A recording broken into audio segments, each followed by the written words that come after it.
നമസ്കാരം.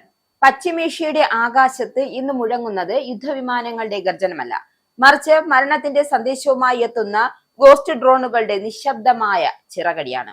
അത്യാധുനിക റഡാറുകളെ സാങ്കേതിക വിദ്യകളെ നിഷ്പ്രഭമാക്കി ഇസ്രയേലിന്റെ അതീവ സുരക്ഷാ മേഖലകളിലേക്ക് ഹിസ്ബുള്ളയുടെ ഡ്രോണുകൾ തുളച്ചു കയറുമ്പോൾ തകരുന്നത് വർഷങ്ങളായി ഇസ്രയേൽ കെട്ടിപ്പടുത്ത സുരക്ഷാ മിഥ്യ കൂടിയാണ്.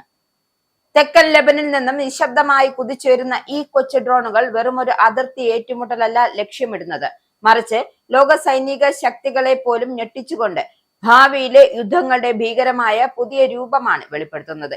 ഹിസ്ബുള്ള പുറത്തുവിട്ടതായി അവകാശപ്പെടുന്ന പുതിയ ദൃശ്യങ്ങളിലാണ് ഈ ആശങ്കയുടെ തുടക്കം. ഇസ്രായേലി സൈനിക താവളങ്ങൾ, നിരീക്ഷണ കേന്ദ്രങ്ങൾ, അയൺ ഡോം ബാക്ടറികൾ എന്നിവയുടെ കൃത്യമായ ദൃശ്യതകൾ കാണുന്നു എന്നാണ് റിപ്പോർട്ട്. ഔദ്യോഗികമായി ഈ ദൃശ്യങ്ങളുടെ ആധികാരികത സ്ഥിരീകരിച്ചിട്ടില്ല എങ്കിലും അവ പകർത്തിയിരിക്കുന്ന കോണുകളും ആഴവും ഇസ്രായേൽ സുരക്ഷാ ഏജൻസികളെ അസ്വസ്ഥരാക്കിയിരിക്കുകയാണ്.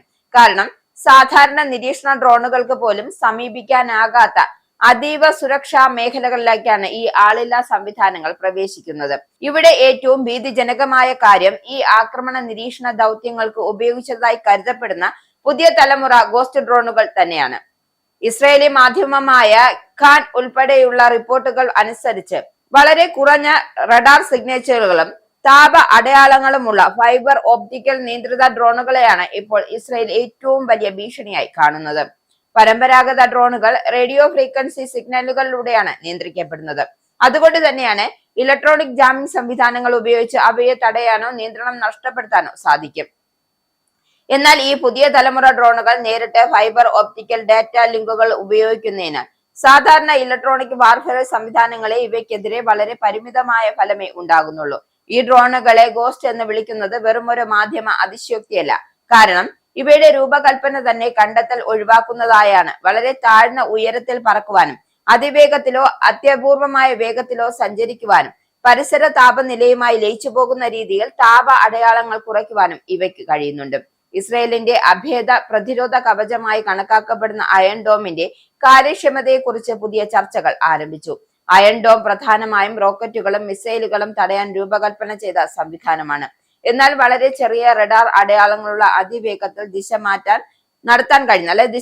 കഴിയുന്ന താഴ്ന്ന ഉയരത്തിൽ പറക്കുന്ന പുതിയ തലമുറ ഡ്രോണുകളെ കണ്ടെത്തുകയാണെന്നും ഈ സാഹചര്യത്തെ പ്രതിരോധ സംവിധാനങ്ങളുടെ പ്രതികരണ സമയം ഗണ്യമായി കുറയ്ക്കുമെന്നും സുരക്ഷാ വിദഗ്ധർ മുന്നറിയിപ്പ് നൽകുന്നുണ്ട്. എന്തായാലും ഈ സാഹചര്യത്തിൽ ഇസ്രായേൽ സൈന്യം അതിർത്തി മേഖലകൾ പുതിയ പ്രതിരോധ സാങ്കേതിക വിദ്യകൾ വിന്യസിക്കാൻ ആരംഭിച്ചതായാണ് റിപ്പോർട്ട്. മെച്ചപ്പെടുത്തിയ നൈറ്റ് വിഷൻ സംവിധാനങ്ങൾ, AI അധിഷ്ഠിത ഡ്രോണുകൾ കണ്ടെത്തൽ സെൻസറുകൾ, അതിവേഗ ടാർഗറ്റിംഗ് സംവിധാനങ്ങൾ, ചെറിയ ചലനങ്ങൾ പോലും തിരിച്ചറിയാൻ കഴിയുന്ന ഗ്രൗണ്ട് സർവൈവൽ റഡാറുകൾ എന്നിവ ഇപ്പോൾ തന്നെ തെക്കൻ ലെബനൻ അതിർത്തിയിൽ വിന്യസിക്കുകയാണ് എന്നാണ് റിപ്പോർട്ട്. കാരണം ഡ്രോൺ ഭീഷണി ഇനി വെറും ഒരു നിരീക്ഷണ പ്രശ്നമല്ല നേരിടുന്നത്, ആക്രമണ യുദ്ധത്തിന്റെ കേന്ദ്ര ഘടകമായി മാറിക്കൊണ്ടിരിക്കുകയാണ്. ആണവ കരാറുമായി ബന്ധപ്പെട്ട വിഷയത്തിൽ അമേരിക്കയുടേത് ഇരട്ടത്താപ്പാണ് എന്ന് ബെഹയും കുറ്റപ്പെടുത്തുന്നുണ്ട്. 2015 കരാർ അനുസരിച്ച്, അതായത് അതിലെ വ്യവസ്ഥകൾ പാലിച്ച് സമാധാനപരമായ ആണവ ഗവേഷണങ്ങളുമായി മുന്നോട്ടു പോയ ഇറാനെ ഉപരോധങ്ങൾ വഴി വരിഞ്ഞു മുറുക്കാനാണ് അമേരിക്ക ശ്രമിച്ചത്. മേഖലയിലെ ഏക ആണവ ശക്തിയായ ഇസ്രായേലിന്റെ ആയുധ ശേഖരത്തെക്കുറിച്ച് ലോകശക്തികൾ മൗനം പാലിക്കുമ്പോൾ അന്താരാഷ്ട്ര നിയമങ്ങൾ പാലിക്കുന്ന ഇറാനെ മാത്രം ലക്ഷ്യമിടുന്നത് നീതിയല്ല എന്ന് അദ്ദേഹം തുറന്നു പറയുന്നുണ്ട്. ചർച്ചകൾ എന്ന പേരിൽ ഇറാനെ പൂർണ്ണമായും കീഴടക്കാനാണ് അമേരിക്ക ശ്രമിക്കുന്നതെന്നും അത് ഒരിക്കലും അനുവദിക്കില്ല എന്നും അദ്ദേഹം ഊട്ടിയുറപ്പിക്കുന്നുണ്ട്. ആഗോള എണ്ണ വിതരണത്തിന്റെ പ്രധാന കേന്ദ്രമായ ഹോർമോസ് കടലിടുക്കിലെ പ്രതിസന്ധിക്ക് ഉത്തരവാദി അമേരിക്കയും ഇസ്രയേലുമാണ് എന്ന അഭിമുഖത്തിൽ അദ്ദേഹം ആരോപിക്കുന്നുണ്ട്. പെർഷ്യൻ ഗൾഫ് മേഖലയെ ഇറാനെതിരായ ആക്രമണങ്ങൾക്ക് ദുരുപയോഗം ചെയ്തതിനാലാണ് സുരക്ഷാ നടപടികൾ ഘടിപ്പിക്കേണ്ടി വന്നത്.